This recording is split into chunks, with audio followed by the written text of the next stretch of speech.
একজন সমন্বয়কের একটা পোস্টে দেখলাম যে ব্যয় বাদে বাকি টাকা আছে। প্রশ্ন হচ্ছে কিসের ব্যয়? বলা তো হচ্ছে এখনো কোনো টাকা খরচ করা হয় নাই, তাহলে কোথায় কিভাবে ব্যয় হয়েছে? ইতিমধ্যে আমরা বিভিন্ন সূত্রে জেনেছি যে ত্রাণ তহবিলের টাকা এদিক সেদিক হয়েছে। দু একজন সমন্বয়ক ইতিমধ্যে বিদেশে গেছেন, তাদের ছবি টবি দেখলাম, তাদের ব্যাগ, তাদের খুব দামি ব্যাগ ট্যাগ নিয়ে অনেক কথাবার্তা হয়েছে যে গুচির এত এক্সপেন্সিভ ব্যাগ কেনার সামর্থ্য এরকম একটা মধ্যবিত্ত নিম্ন মধ্যবিত্ত পরিবারের ছেলে মেয়েদের থাকতে পারে কিনা। জুমার নামাজে কত কালেকশন হয়, পরের জুমাতে মসজিদগুলো বলে দেয় যে গত জুমাতে আমাদের 10,000 টাকা, 12,000 টাকা, 30,000 টাকা আমাদের কালেকশন হয়েছে। তো সেই জায়গাতে নাম চেনাহীন ব্যক্তিরা যদি বসে চেয়ার টেবিল নিয়ে, যাদের কোনো অ্যাকাউন্ট নাই, সংগঠনের নাম নাই, সেই সব জায়গাতে ত্রাণ তহবিল কালেকশন করাটা খুবই রিস্কি, কিন্তু কাজটা মহৎ। এবং মহৎ কাজ বলি বাংলাদেশের মানুষ সেখানে কোটি কোটি টাকা দান করেছেন। সমস্যা যেটা দাঁড়িয়েছে, আমরা দেখতে পেলাম যে সেই টাকাগুলো 3টা অথবা 4টা ব্যক্তিগত অ্যাকাউন্টে আছে। প্রশ্ন হচ্ছে এইটার অ্যাকাউন্টেবিলিটি কি, কিভাবে থাকবে? ওনারা কি ব্যাংক স্টেটমেন্টের কপি প্রডিউস করেছেন?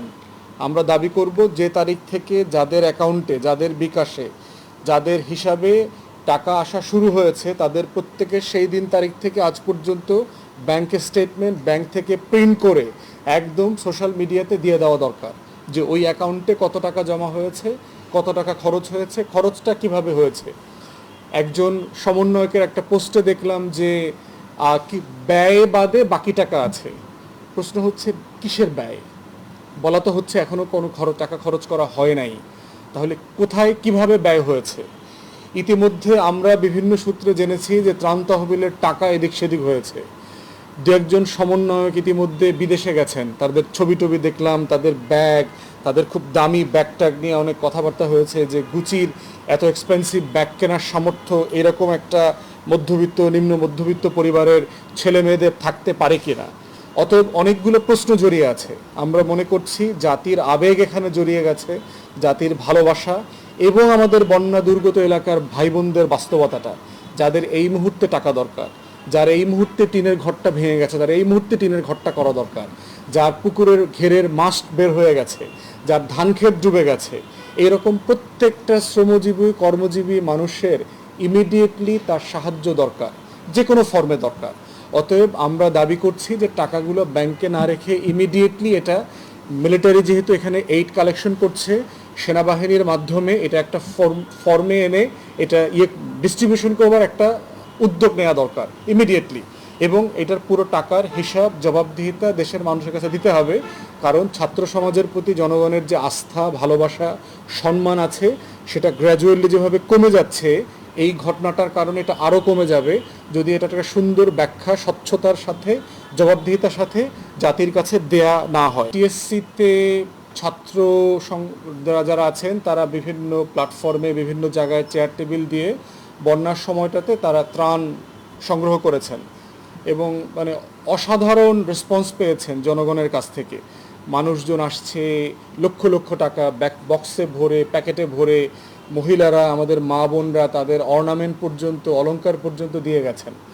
তো সেটার কয়েকদিনের হিসাব আমার চোখে পড়েছে, প্রথম দিন কত হয়েছে, দ্বিতীয় দিন, চতুর্থ দিন, আমি 3-4 দিনের একটা হিসাব দেখেছি। কিন্তু আমি শুরু থেকেই আমার একটা প্রশ্ন আছে, সেটা হচ্ছে যে এইভাবে গণতহবিল কালেকশন করাটা আসলে ঠিক কিনা কোনো বৈধ অথরিটি ছাড়া। কারণ এটার সাথে একটা জবাবদিহিতার প্রশ্ন জড়িয়ে যায় যে কে টাকা খরচ করবে। ইভেন দেখবেন যে মসজিদ যারা বানায় তারা দেখবেন টেবিল চেয়ার নিয়ে, মাইক নিয়ে কিন্তু সামনে বসে মসজিদের জন্য টাকা তোলে। সেই মসজিদের কিন্তু একটা মসজিদের অ্যাকাউন্ট থাকে, সেই মসজিদের কিন্তু একটা কমিটি থাকে, সেই মসজিদের ইমাম মুয়াজ্জিন আছে, মুসল্লি আছে, যারা জিজ্ঞেস করতে পারবে। প্রত্যেক জুমায় দেখবেন জুমার নামাজে কত কালেকশন হয়, পরের জুমাতে মসজিদগুলো বলে দেয় যে গত জুমাতে আমাদের 10,000 টাকা, 12,000 টাকা, 30,000 টাকা আমাদের কালেকশন হয়েছে। তরুণ বিরোধী রাজনৈতিক দল জনগণের বিক্ষোভের মুখে, গণজাগরণ, গণ অভ্যুত্থানের মুখে যারা নিজেদেরকে রাজা মনে করতেন, বাদশাহ মনে করতেন, মানুষ তাদেরকে পালিয়ে যেতে বাধ্য করেছে।